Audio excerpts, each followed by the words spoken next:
Guys, my name is Martin, and we're going to talk a little bit about gaining eye contact with your child. So, by this point, if you're watching this, it's likely that your BCBA or your RBT has been talking about gaining more trials with eye contact. And what does that mean exactly? So, we want to gain eye contact, first of all, because it's a very important skill.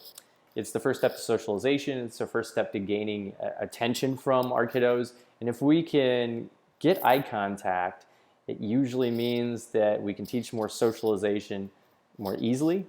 It means we can gain a little bit more attention with time and teach more skills just in general, not just socialization skills, but in general. Gives us a little instructional control. So eye contact on a variety of levels is like the first domino in a set. You knock eye contact over, and if your kiddo starts to become fluent in responding to their name and making eye contact with you, or at least orienting to you and attending to you, it's like the first domino, and there's a lot of other cool things that we can work on from that point on. So a lot of times in the early stages, and sometimes BAs will revisit it too, in the later stages, we want to see fluency in eye contact. So how do we make that happen? What does that mean? And how can you help? Well, one of the first things you can do, like any skill, eye contact gets better with practice. So practicing eye contact with your kiddo at home is a huge, huge advantage.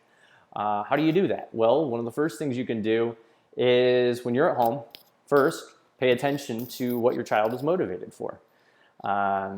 Are they motivated to play with the toys? Are they motivated to listen to music? Are they motivated for your phone? Are they motivated for food? Watch them. Just sit in the living room if you have to and watch them go back and forth between reinforcers. Some kiddos are like, I like only one thing. It's the iPad. Other kiddos are like, I'm going to play with the Hot Wheels cars for a little bit. I'm going to play with these dolls over here. I'm going to play with the farm animals. It really depends. But sitting down and trying to figure out exactly what it is and what your child's top 5 favorite things to do are. Sometimes it's as simple as looking out the window. Sometimes it's self-stimulatory behavior. Sometimes it's reading a book. Who knows?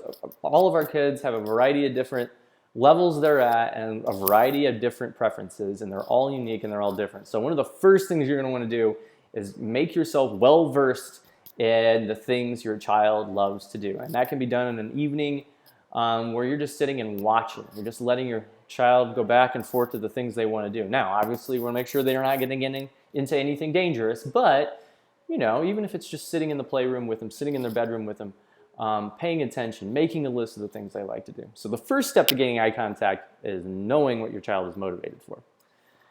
The second thing you're going to want to do to practice a trial of eye contact is block that thing they're motivated for. So let's pretend your child is really crazy about dancing and listening to music in general and just dancing. So one of the things you're going to want to do if you're going to run an eye contact trial, knowing that they're crazy about dancing, is you're going to pause the music, you're going to jump in front of them and say, hey, Devin, look at me. Devin looks at you, and then you hit play again, you jump out of the way, or you stay there and dance with them, but you give their reinforcer or their motivator or that thing they're crazy about right back to them. So the trick is, 1, know the motivators. 2, block the motivator, block the reinforcer, block that thing they're crazy about. 3, require eye contact from them by using their name. So you can say, Devin, what do you or Devin, look at me, or just say, Devin.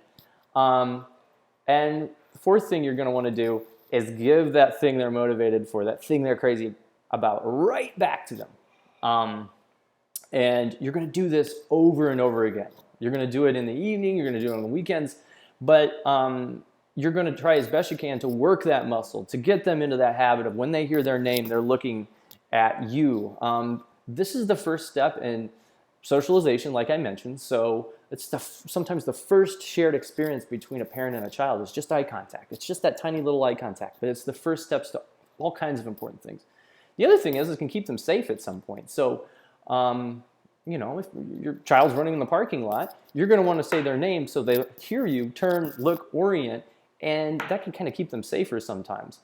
Thirdly, if you're saying their name, it's likely that you can do more too. So if you can say, hey, Devin, and Devin turns and looks, you might be able to say, hey, Devin, look at me. Good job. Clap your hands. Oh, Devin claps hands. Come here, sit down. Okay, we sat for 5 seconds. Great. Want to work on this worksheet?